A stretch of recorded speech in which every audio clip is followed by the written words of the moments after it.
Hello everyone, this is Vivek Mishra from Lenovo Tech Academy once again in front of you all.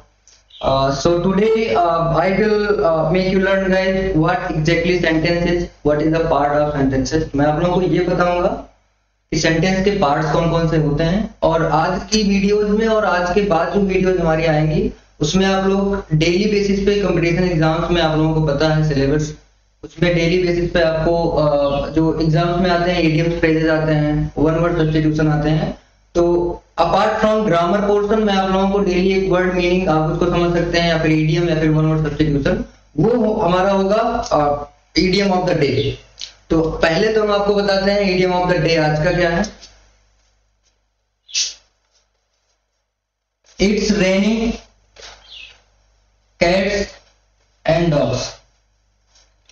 Raining cats and dogs का मतलब होता है raining heavily.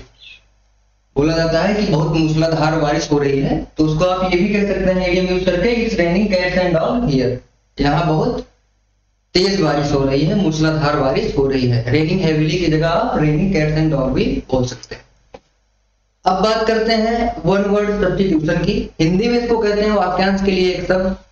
तो किसी एक particular वाक्य के लिए हम वो कौन सा शब्द, एक शब्द यूज करते हैं। तो आज के जो दो वर्ड हैं, पहला है एडिबल और दूसरा है पोर्टेबल। एडिबल का मतलब होता है a thing that is fit to be eaten। इसका मतलब होता है वो चीज जो खाने के योग्य है। खाने की अंग्रेजी क्या होती है, ईट होती है ना, बट हम उसको ईटेबल नहीं कहेंगे। या पोर्टेबल की बात करते हैं, a water that is fit to be drink. जो पानी पीने के योग्य है उसको हम बोलते हैं पोर्टेबल। आप लोग देखते होंगे लिखा रहता है पोर्टेबल वाटर। पोर्टेबल वाटर का मतलब होता है the water which is fit to be drink. तो इसको बोलते हैं पीने योग्य पानी और इसको बोलते हैं खाने योग्य, मतलब उसको ईटेबल नहीं बोलेंगे, एडिबल बोलते हैं। आप देखते होंगे एडिबल आयल लिखा रहता है, इसका मतलब होता है खाने वाला तेल। ठीक है, तो ये हो गया हमारे आज के वन वर्ड सब्स्टिट्यूशन में और ये हो गया हमारा इडियम ऑफ द डे।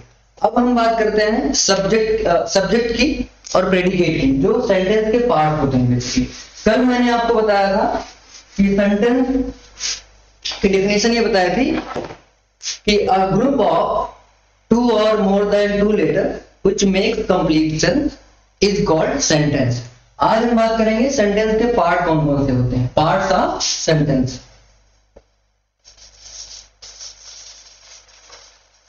आपको कंफ्यूज नहीं होना है, एक होता है पार्ट्स ऑफ सेंटेंस और एक होता है टाइप्स ऑफ सेंटेंस। तो मैं अभी आपको टाइप नहीं बता रहा हूं, मैं आपको पार्ट बता रहा हूं। सेंटेंस के जो दो पार्ट होते हैं, एक होता है सब्जेक्ट पार्ट और दूसरा जो होता है वो होता है प्रेडिकेट।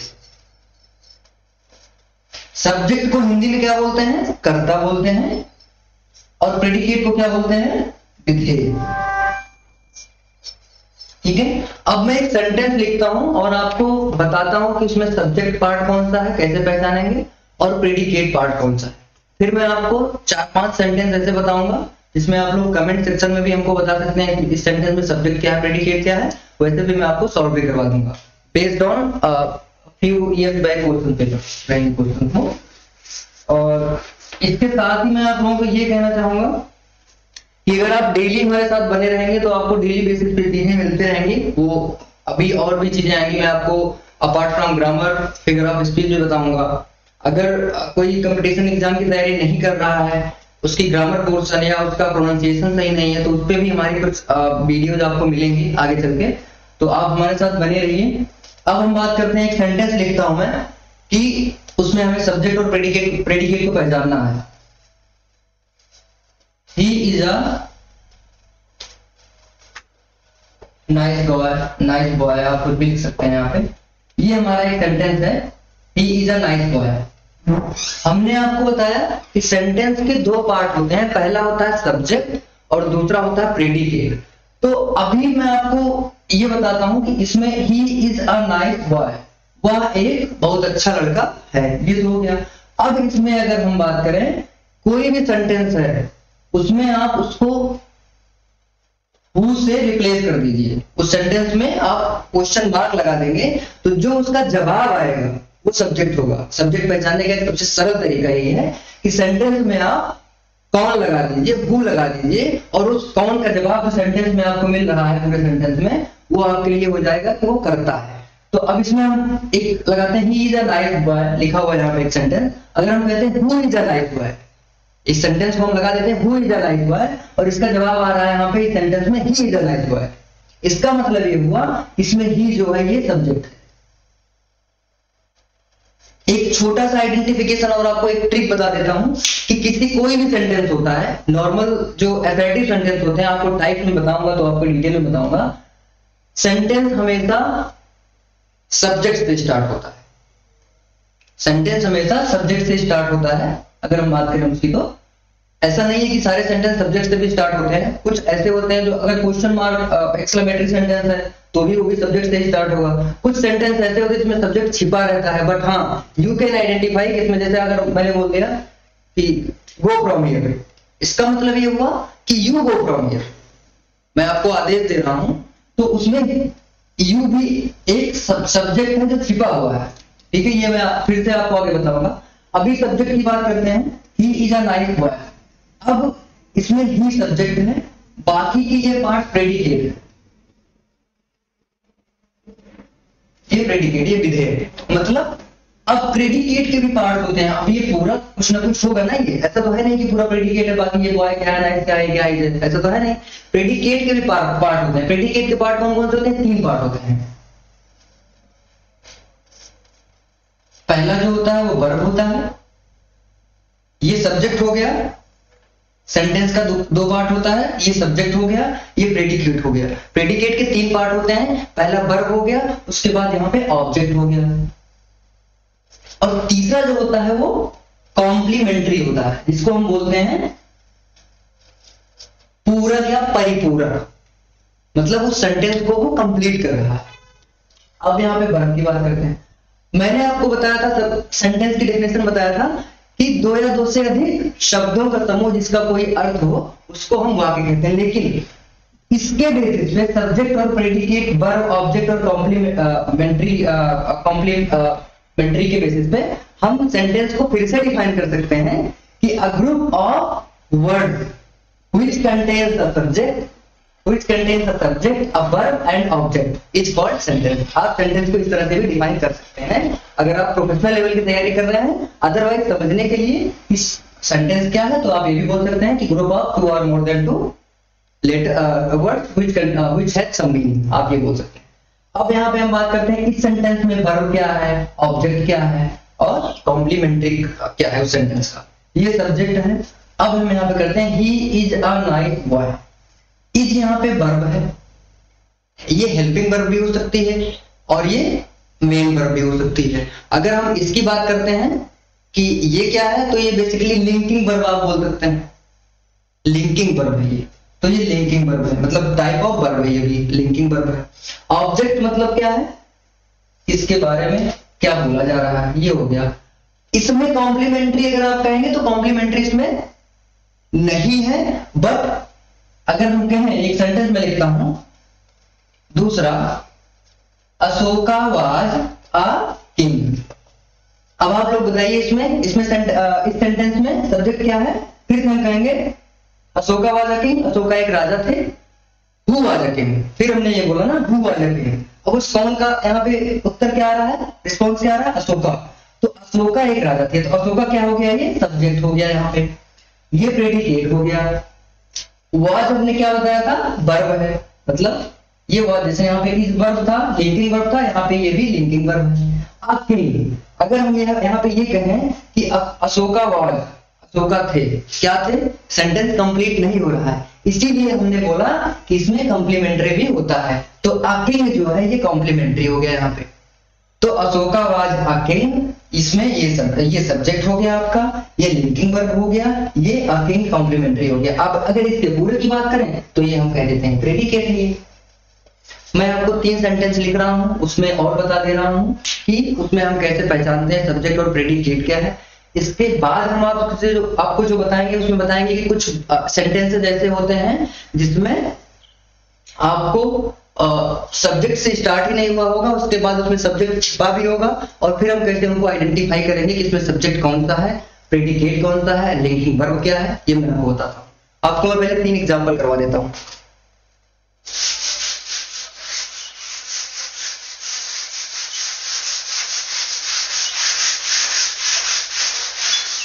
और आप लोग जो है ज्यादा से ज्यादा वोकैब्स पे भी ध्यान दीजिए। हम अब बात करते हैं प्रेडिकेट में।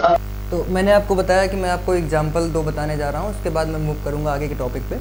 आगे का टॉपिक काफ़ी इंटरेस्टिंग है, ये ग्रामर से हटके है, और आप ये जानेंगे बेसिकली कि हम इंग्लिश को एज अ मैथमेटिक्स या एज अ साइंस भी पढ़ सकते हैं। ट्रिकी है थोड़ा सा, चीज़ों को याद करने में, हर चीज़ आप याद नहीं कर सकते हैं, बट अगर आपके पास ट्रिक है तो आपका वोकैब बहुत स्ट्रांग हो सकता है। तो अभी हम 2 एग्जाम्पल की बात करते हैं सब्जेक्ट और प्रेडिकेट पहचानने की। हमने आपको बताया था कि सब्जेक्ट से सेंटेंस स्टार्ट होता है, बट कुछ टाइप्स के सेंटेंसेज ऐसे भी होते हैं जो सब्जेक्ट से नहीं स्टार्ट होते हैं, बट उसमें सब्जेक्ट छिपा होता है, हिडन होता है। दूसरा सेंटेंस मैं आपको लेता हूँ, यहाँ लिखा था मैंने, he is a good boy,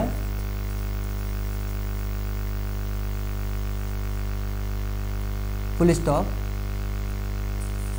is he a good boy, question mark. ये भी तो एक सेंटेंस ही है, बट ये कौन सा सेंटेंस है? इंट्रोगेटिव सेंटेंस है ये, ठीक है। वो बात की बात है, मैं आपको इसके बाद वाले टॉपिक में बताऊंगा, समझाऊंगा कैसे पहचानेंगे। क्या वह एक अच्छा लड़का है, इसका मतलब ये होता है is he a good boy, क्या वह एक अच्छा लड़का है। अभी भी तो हम इसके बारे में बात कर रहे हैं, उसी के बारे में बात कर रहे हैं, उसके बारे में। बिना ही के सेंटेंस से इनकम्प्लीट रहेगा। प्रेडिकेट तो इसमें रहेगा गुड बॉय, कॉम्प्लीमेंट्री भी रहेगा।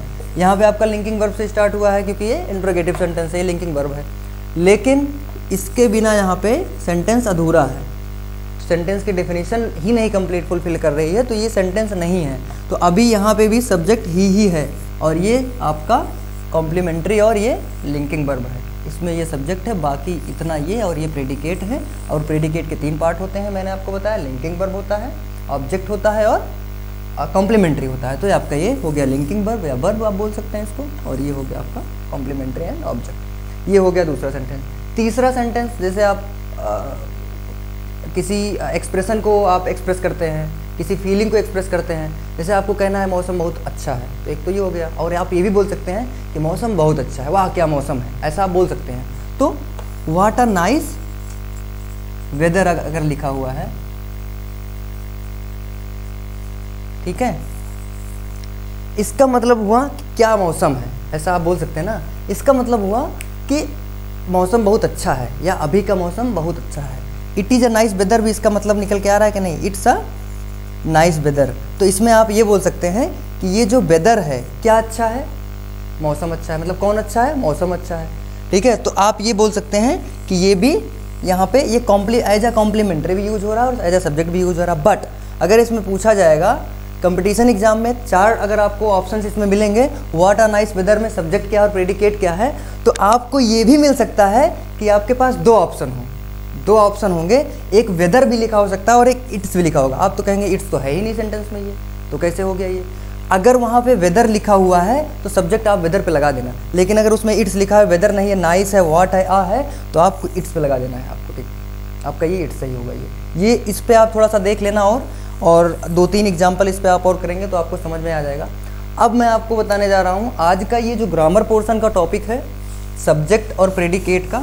इस पे मैं चाहता हूँ कि जितने लोग मेरी वीडियो देख रहे हैं वो खुद से ट्राई करें सब्जेक्ट और प्रेडिकेट को पहचानना। मैं ये नहीं कहता हूँ कि आप किसी बुक को फॉलो करिए। आप जो सेंटेंस दिन में बोलते हैं, किसी से बात करते हैं, अगर आप प्रिपरेशन कर रहे हैं, अपने टीचर से बात कर रहे हैं या अपने ग्रुप में बात कर रहे हैं, तो सबसे पहले तो उनसे जो बात कर रहे हैं आप, तो अपने दिमाग में ही दौड़ाइए कि मैं जो सेंटेंस बोल रहा हूँ उसमें सब्जेक्ट क्या है और प्रेडिकेट क्या है। इससे आपको और अच्छे से समझ में आएगा सेंटेंस को पहचानने में। और आगे जब आप ट्रांसलेशन में जाएंगे, ट्रांसफॉर्मेशन पढ़ेंगे, कंपाउंड सेंटेंस में को सिंपल में कन्वर्ट करेंगे, सिंपल को कंपाउंड में या नरेशन में जाएंगे, तो आपको इससे काफ़ी ज़्यादा फ़ायदा मिलेगा इसका कि आप कैसे कन्वर्ट कर रहे हैं। क्योंकि अगर आप सब्जेक्ट ऑब्जेक्ट नहीं पहचानेंगे, पार्ट्स नहीं पहचानेंगे, तो आगे की ग्रामर आपके लिए टफ हो जाएगी। तो ये बहुत बेसिक चीज़ है कि आपको इस पर थोड़ा सा फोकस करना है, सब्जेक्ट पार्ट में और प्रेडिकेट पार्ट पे। अब मैं आज आपको वीडियो का एंड है एक्चुअली ये, तो मैं आपको बताऊँगा कि ट्रिक। आपको एक वर्ड में बोलता हूँ सुसाइड, SUICID। इसका मतलब होता है आत्महत्या। आत्महत्या। एक ट्रिक बता रहा हूं, CIDE जहां भी लगा हो, इसका मतलब आप समझिए लास्ट में किलिंग समवन। यहां पे किसी की हत्या की बात हो रही है। और भी आपको एग्जांपल्स में बताऊंगा, जैसे अगर वन वर्ड सब्स्टिट्यूशन में भी ये कभी आ सकता है, या कहीं लिखा ही हो सकता है। अगर लिखा है कहीं पे पैट्रिसाइड, PATRICIDE, इसका मतलब होता है पिता की हत्या करना। इसका मतलब होता है किलिंग फादर। मैट्रिसाइड का मतलब क्या होता है, इसमें सब में आपको सारे वर्ड्स में आपको CIDE जरूर मिलेगा, और यहाँ पे इसका मतलब हम किलिंग समवन से अर्थ से लगाएंगे। मैट्रिसाइड का मतलब होता है killing mother, killing someone's mother, ये हो गया। एक वर्ड होता है इन्फेंट। इन्फेंट का मतलब होता है नवजात शिशु।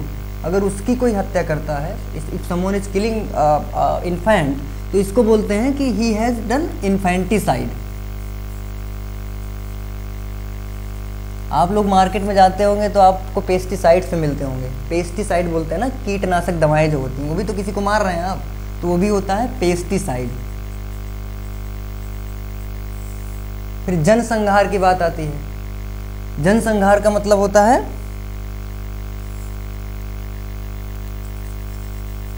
होमिसाइड, नरसंहार जीनोसाइड, बहुत सारे आपको ऐसे मिलेंगे। तो ये आज का था। आज के लिए हमारा वीडियो यहीं पे ख़त्म होता है। कल मैं आपको मिलूँगा टाइप्स ऑफ सेंटेंसेज में। आज फिर से मैं बता रहा हूँ आपको, कंफ्यूज मत होना आप लोग। सबसे पहले तो आज मैंने आपको टाइप्स ऑफ सेंटेंसेज नहीं बताया है, आज पार्ट्स ऑफ सेंटेंसेज पे मैंने आपको बताया है, सब्जेक्ट प्रेडिकेट बताया है। कल मैं आपको बताऊँगा कि टाइप्स ऑफ सेंटेंसेज कौन कौन से होते हैं, कितने तरह के सेंटेंस होते हैं। Then we will move forward. Thank you so much for being with me till last in this video, and once again would like to request to all of you is that just subscribe our channel, not just for subscription, but if you want to gain some knowledge, if you want to make your English communication strong, if you want to do more preparation for mathematics, in coming time we are going to come with the new videos for quiz session also. So just be with us, subscribe and like our page, and thank you so much for your cooperation.